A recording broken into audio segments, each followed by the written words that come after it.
Oh iya, itu tadi Mbak Risma. Itu siapa ya? Kelompok 2 jangan lupa maju minggu depan ya. Oh, ngapain ya?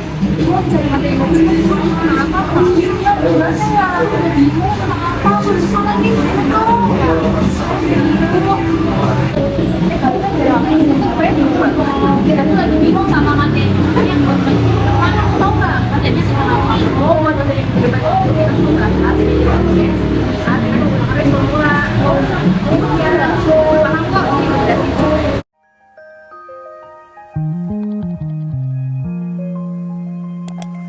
Di research atau riset, menurut Stellar Academy, memudahkan kita untuk terlibat dialog langsung dengan publik. Research juga merupakan kegiatan awal yang berkaitan dengan aktivitas PR.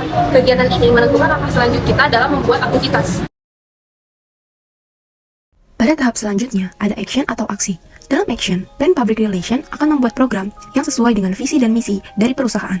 Dalam buku klasik Public Relation Management tahun 2010, berpendapat bahwa goals memberikan arahan, sedangkan objektif memberikan tujuan akhir untuk menentukan strategi apa yang akan digunakan dan taktik-taktik apa yang akan dipakai untuk mengatasi masalah atau meraih opportunity. Communication dalam press merupakan rencana yang disusun dengan baik, kemudian dikomunikasikan atau dilakukan kegiatan operasional. Aktivitas tahapan ini akan mengemas ide-ide kreatif atau strategis ke dalam suatu program yang komprehensif. Tujuan utama tahap ini adalah untuk mengembangkan rencana lebih besar dan membuat action plan terlaksana untuk meraih goal dan objektif perusahaan. Evaluation dalam konsep press artinya adalah mengadakan evaluasi tentang suatu kegiatan, apakah tujuan sudah tercapai atau belum. Evaluasi itu dapat dilakukan secara berkesinambungan. Hasil evaluasi ini menjadi dasar kegiatan public relations berikutnya. Selanjutnya ada contoh studi kasus. PT Asuransi Jiwasraya Persero merupakan perusahaan asuransi milik negara tertua dan terbesar di Indonesia. Pada Oktober 2018, Jiwasraya telah gagal bayar atas klaim polis jatuh tempo nasabah, JS Saving Plan sebesar 802 miliar, akibat buruknya tata kelola perusahaan dan lemahnya pengawasan OJK.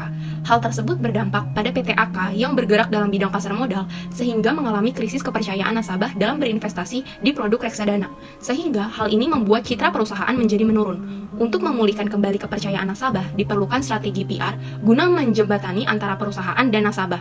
Oleh karena itu, kegiatan PR sangat penting, yang melibatkan 4 fase race untuk memulihkan citra perusahaan.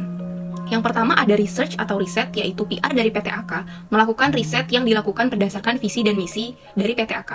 Yang kedua ada action atau aksi. PR dari PT AK membuat perencanaan dan program yang tepat untuk mengembalikan kepercayaan nasabah dengan menentukan tujuan yang spesifik, seperti membuat program customer gathering dengan melibatkan berbagai divisi untuk membangun tim kerja PT AK.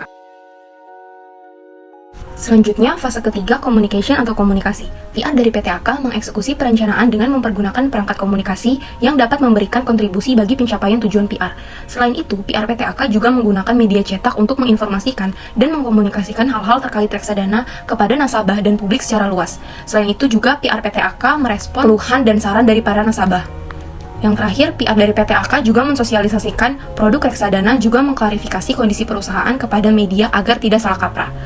Proses yang keempat yaitu evaluasi. PR dari PT AK menilai keberhasilan proses PR dengan mempergunakan standar evaluasi seperti sesi tanya jawab antara nasabah dengan manajemen PT AK untuk menciptakan kesepahaman dan diskusi terbuka, dan memberikan kuesioner kepada nasabah untuk mengetahui apakah cara yang dilakukan oleh manajemen PT AK sudah efektif untuk memulihkan citra perusahaan dan hasilnya adalah efektif, dan menganggap cukup adanya perubahan dalam penjelasan produk reksadana, investasi, dan keuntungan.